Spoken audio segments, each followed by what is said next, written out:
Hello and welcome to this very special episode with Sadhguru ji, which we are doing on the occasion of the International Yoga Day. Sadhguru ji, namaskaram. And I want to ask you, Sadhguru ji, yoga has become a very, very important part of people's lives. In fact, a study has recently shown that about 2 billion people across the world have gone to practice yoga. That means 1 out of every 3 people in the world. Is yoga the latest fad, or does it really have the kind of empirical backing that we are now seeing through studies by Harvard University and other such studies that have come up? I want to ask you, is there a scientific reason that the world is adapting yoga as a lifestyle? Namaskaram, and on this International Yoga Day, it is very important that first of all, how did this International Yoga Day come into existence? Because when this was proposed by India, by our Prime Minister, when it was presented, 172 countries said an emphatic yes to it. Never before in the UN anything has gotten that kind of support, because everybody was literally waiting for India to do this all these years. It's now that we have done this. Having said that, why is this so important? If you look at anything that's happened in human history, nothing else has lasted as long as yoga. 12 to 15,000 year history it has, and it has lasted. This has not been propagated forcefully. Never it's happened holding a sword to your throat, somebody said, do yoga. But it has happened only because it has worked. Only because of its efficacy, it's on. So, do we have empirical data about it? 100%.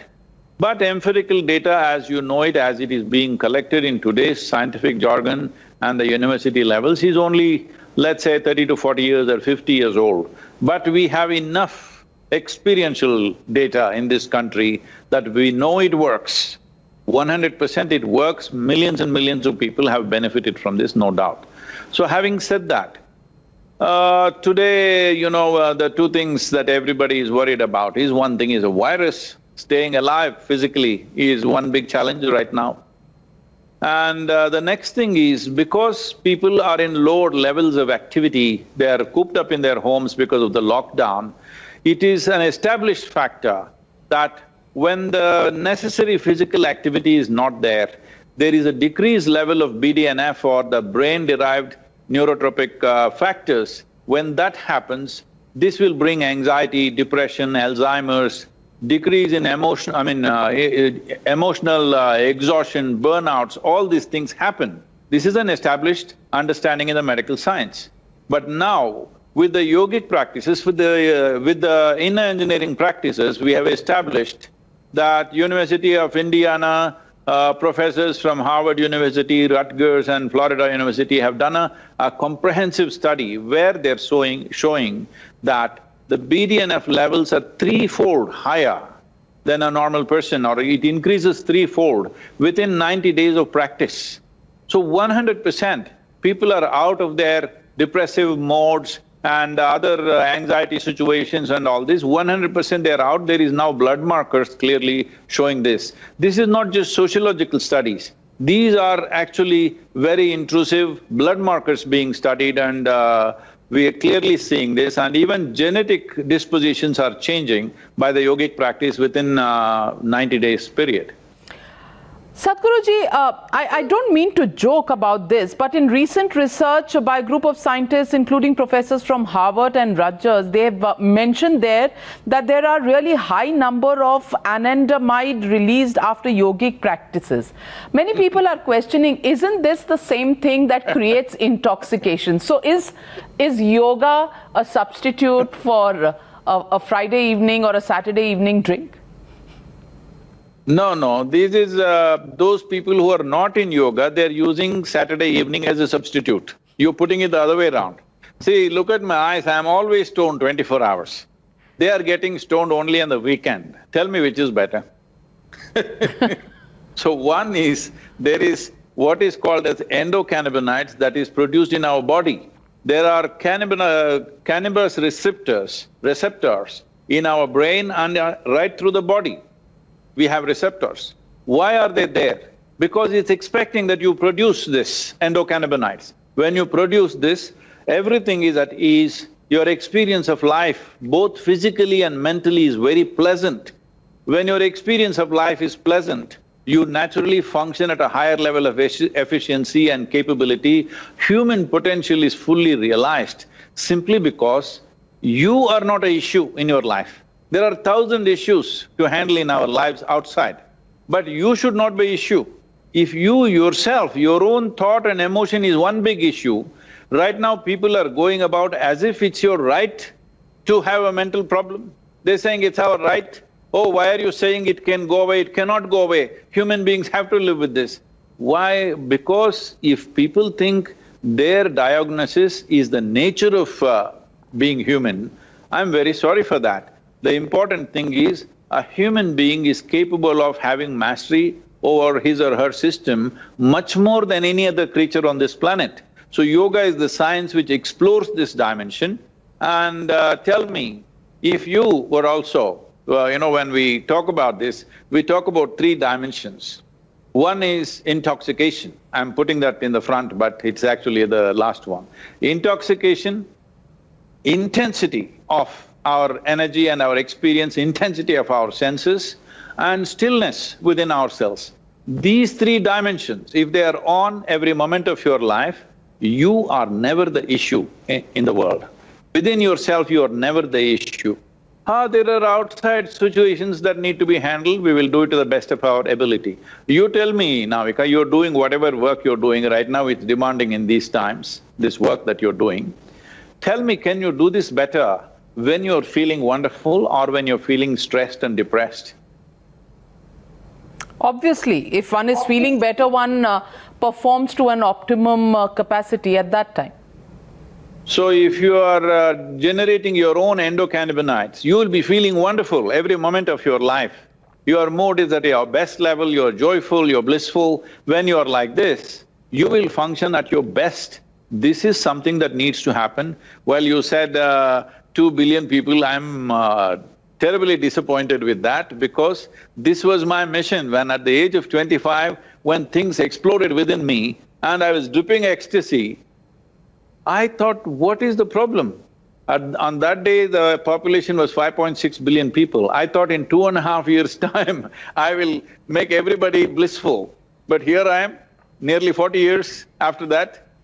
But 2 billion people, well, I don't think that's a good number. 7 billion people, when you say, I will say yes, because that is the purpose of International Yoga Day, that everybody should have tools of self-transformation and well-being with them. The tools of self-transformation, the tools of being able to manage your own well-being from within should not be in the hands of an institution or a guru, it must be in the hands of every human being. That is when you will see a better world. You're saying that, doing yoga can actually make you anxiety-free. But today, mental health is a real issue. Sadhguruji, we've lost a big Bollywood star, and that's come as an eye-opener to many people in this world on what mental stress can do to you. And mental stress has many dimensions. Mental stress happens because most of the Indians today are living in fear of the virus infection. There are some who are living in fear of losing their job. There are some people who are living in fear because their salaries have been cut. There are some people who are living in fear because they don't know, the future seems absolutely uncertain. Financial crisis probably is more evident now in virtually every other household than it ever was before. Do you think there is any scientific proof to tell us that mental health can be solved by yoga? Because the Bollywood star that I'm talking about was somebody who did a lot of physical exercises, was a very fit human being. How does mental health relate to this yogic practice? Well, when you say, is there any scientific evidence?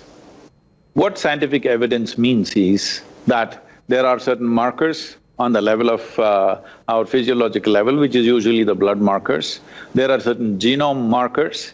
There is BDNF, which is an important marker, the neurotropic markers.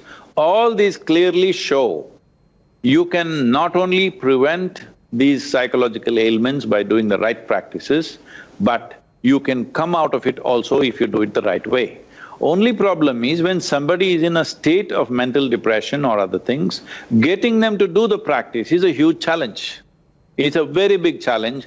Unless there are dedicated people around them, supporting them in every way to make them do it every day, it won't happen. That's what we do here. I can show you thousands of people who have come out of various mental problems by doing that because we create a supportive atmosphere. This may not be possible in every home to make it happen. So the question is of application. If we can apply, will they come out of it? 100% it's possible. There are some pathological cases which are very hard. So there also we have seen such cases, whatever level of medication they were on, we have brought down that level of medication significantly. So about suicides that you're talking about, every year, 800,000 people are committing suicide in this world. Can you believe that? It's more than all the crime, murders, even wars put together, that many people don't die, that many people are taking their own life. This means every 40 seconds, one person is taking his own life. Only when somebody that you know dies, or only when somebody who is popular or significant in a society dies, everybody sits up. But every 40 seconds somebody is committing a suicide. We need to really look at this. Why are human beings want to take their own life? Simply because we have not inculcated anything in our education system which tells us how to handle our physiology and psychological structure. There are many ways to put this. The simplest way to put this is just this. Most human beings have not been taught how to handle their own intelligence. If you had half the brain that you have, you would have no mental ailments. Because you have a certain level of intelligence and you have no training, you have no social situation where you're being taught how to use this to your well-being, now your own intelligence is turning against you. When your intelligence turns against you, it looks so hopeless, as if there is simply no way out of it. That is what leads to, people committing suicide. Some may be committing suicide because of their life situations, but a whole lot of them are committing suicide just because of their psychological situations. That can easily be stopped if there is a proper system. Right from childhood, everybody is taught certain processes where their endocannabinoids are on. That means they are blissful by nature, their experience of life is pleasant, naturally. When this is there, why would you think anybody would take their life? Why would you think anybody would be depressed? I know there's a whole lot of people who, if you utter the word depression, they're usually pouncing on me for that, because they heard the word depression only probably from the diagnosis they got for themselves. The word depression is not only clinical depression. If two things go wrong with your life today, you could be mildly depressed. Well, you will talk yourself out of it, otherwise you will talk to your friend or family and they will talk you out of it, otherwise you will seek professional help. If there was no way out of depression, why would a psychologist sit with you and talk to you for hours? Obviously, he knows he can talk you out of it. And otherwise, chemical help. Right now, when it comes to chemistry, this human mechanism is the most sophisticated chemical factory on the planet. The question is only this: are you a great manager of this chemistry or are you a lousy manager of this chemistry? This is all there is. Yoga means you become a very efficient manager of your own chemical factory.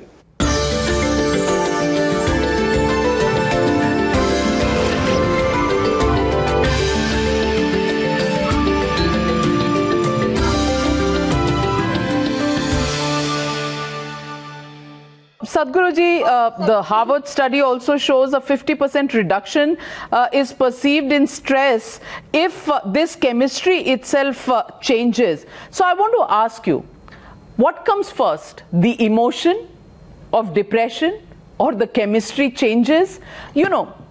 chemistry changes occur after depression has overtaken us, or do they take place before the depression emotion takes over us? And how do we control it in a normal situation without paying somebody who's a professional in this huge amount of money for just talking us out of it?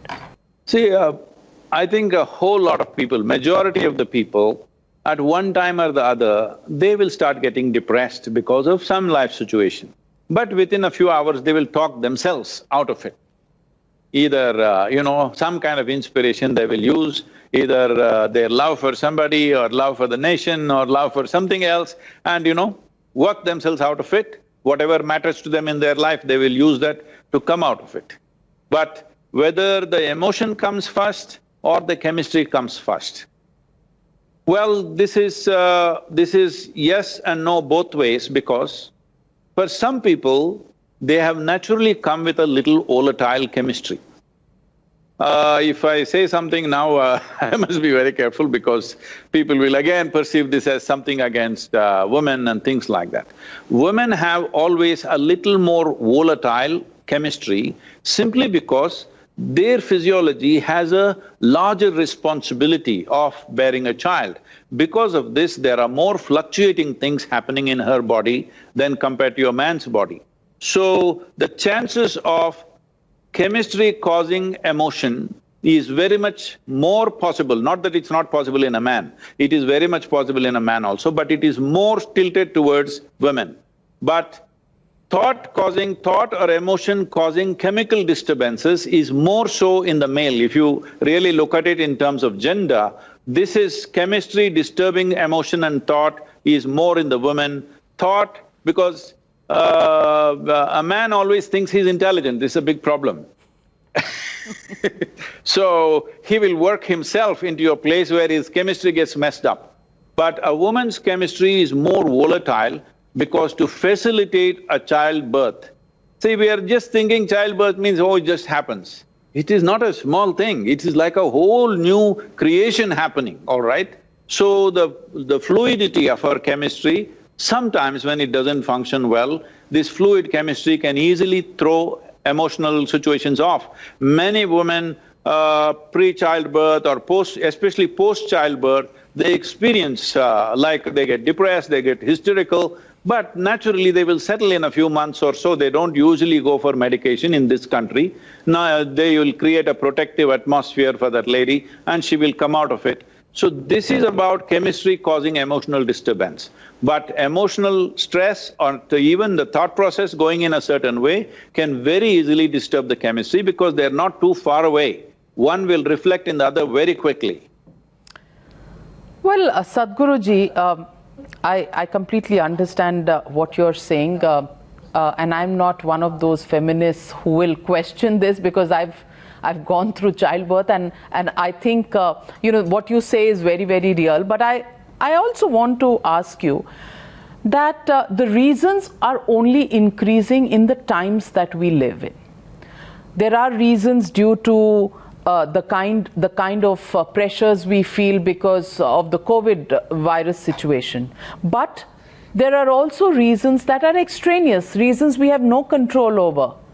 For example, the China situation, the India-China situation.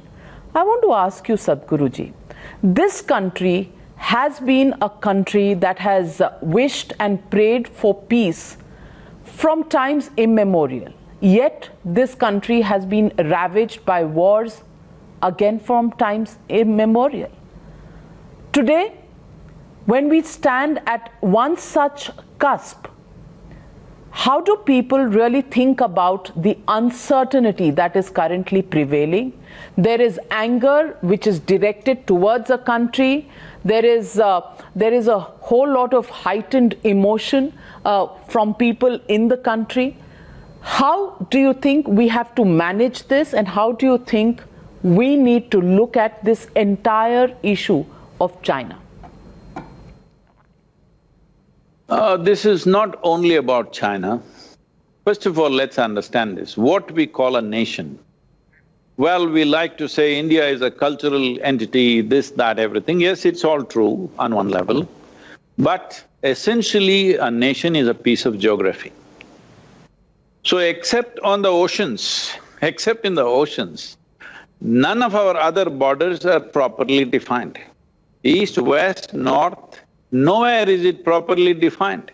How do you make a nation like this? Is your western border clearly defined? No, you have LOC. Northern border, you have LAC. Eastern border, you know all the trouble, the perforated borders that you have. So after 75 years of independence, why have we not defined it? Because somebody did not understand what is a nation. We have fancy ideas, we will pray for peace. I don't know what's the other word you use, pray and what?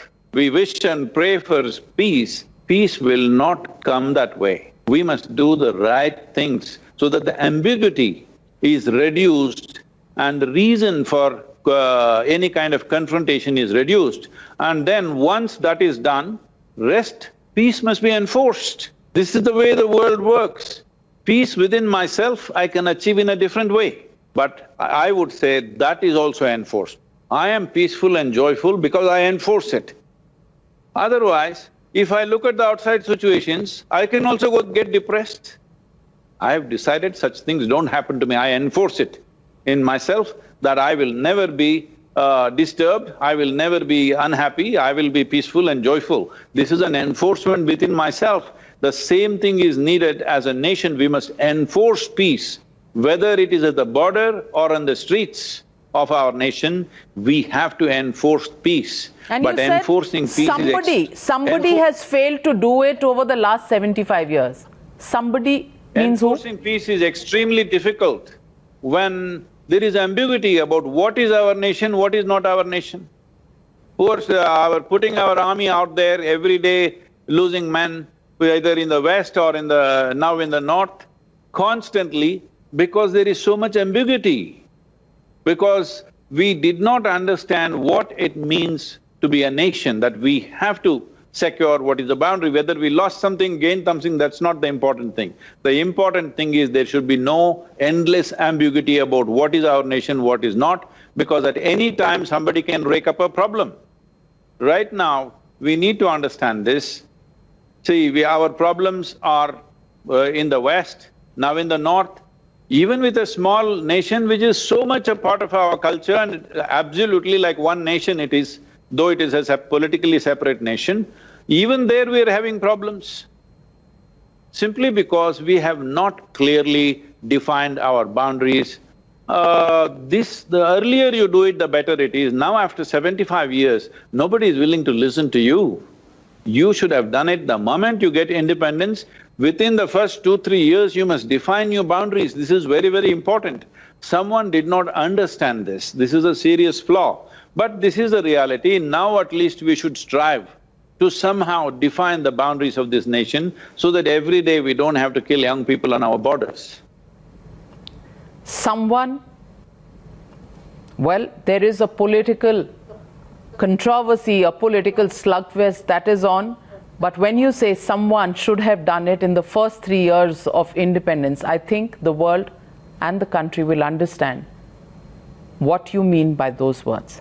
Well, thank you very much, Sadhguruji, for joining me at a time when India is facing challenges, but on a day when International Yoga Day will tell us the importance of yoga to not only control our emotions within, but also to get out of depressions and keep our body and mind absolutely fit and happy. Namaskaram and thank you very much for joining. Various very simple and powerful practices being offered free to the entire world. Everybody should make use of it. This is not about controlling emotion, this is about transforming emotion. Either misery or joy is a choice. We must exercise this choice. Yes, and from misery you can create ecstasy, as Sadhguruji just explained to us. Well, with that, thanking Sadhguruji, we'll take a short break. Namaste. News follows on the other side.